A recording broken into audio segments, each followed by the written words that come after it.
जय श्री कृष्ण। दर्शकों, हम सभी जानते हैं कि अब पितृपक्ष का समय चल रहा है। तो पितृपक्ष में क्या कार्य हैं जो भूल कर भी हम लोगों को नहीं करने चाहिए। अगर किए जाएं तो हमारे घर की सुख समृद्धि, धन वैभव सब खत्म होने लगता है।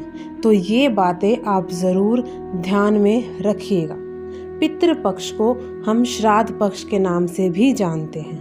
भाद्रपद पूर्णिमा से पितृपक्ष आज से शुरू हो गया है, जो 16 दिन तक अश्विनी अमावस्या के दिन तक चलता है।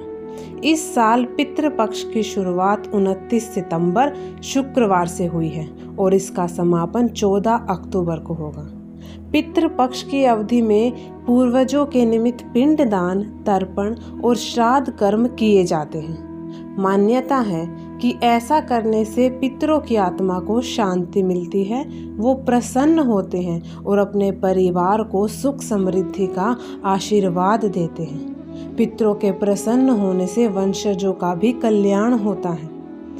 वो इस दौरान जो पितृ देवता हैं, कौवे के रूप में धरती पर पधारते हैं। इस दौरान कुछ काम करने की मनाही है।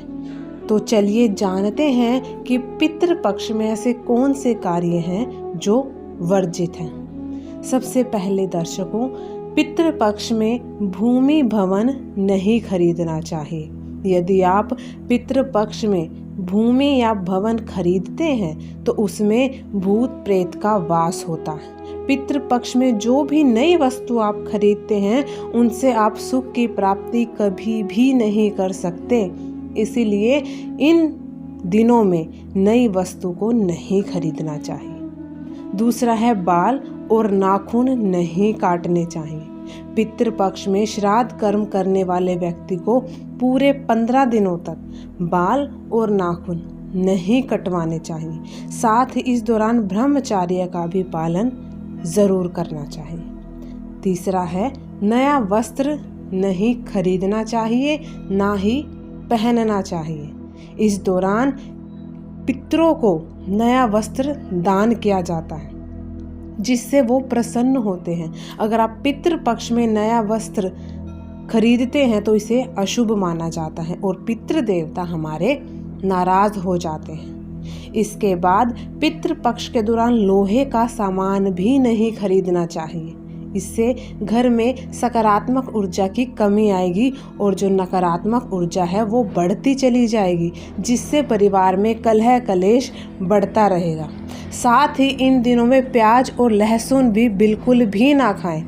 पितृपक्ष के दौरान पिंडदान, श्राद्ध कर्म करते हैं। इसके अलावा अगर संभव हो तो लहसुन प्याज का सेवन बिल्कुल भी ना करना चाहिए। साथ ही मांस का सेवन भी नहीं करना चाहिए। कई चीज़ें शाकाहारी ऐसी हैं जिनको पितृपक्ष के दौरान खाने की भी मनाही है। पितृपक्ष के दौरान खीरा, जीरा और सरसों के साग का सेवन नहीं करना चाहिए। साथ ही दर्शकों, इस दिन पशु पक्षियों की सेवा जरूर करनी चाहिए। मान्यता है इस दौरान पशु पक्षियों को सताना नहीं चाहिए, क्योंकि ऐसा करने से हमारे पूर्वज नाराज हो जाते हैं।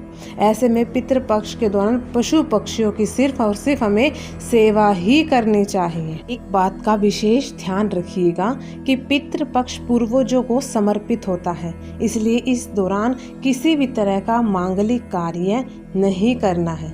पितृपक्ष के दौरान शादी, मुंडन, सगाई, गृह प्रवेश जैसे मांगलिक कार्य वर्जित हैं। किसी भी पक्षी को जरूर ध्यान रखिएगा, बिल्कुल भी ना सताएं, क्योंकि हम जो अनाज, जो रोटी, जो पहला भोज हम निकालते हैं इन दिनों, वो हम पशु पक्षियों को, गाय को ही देते हैं। इसलिए कृपया करके इनको न सताएं। देखो, आशा है आपको वीडियो पसंद आया हो।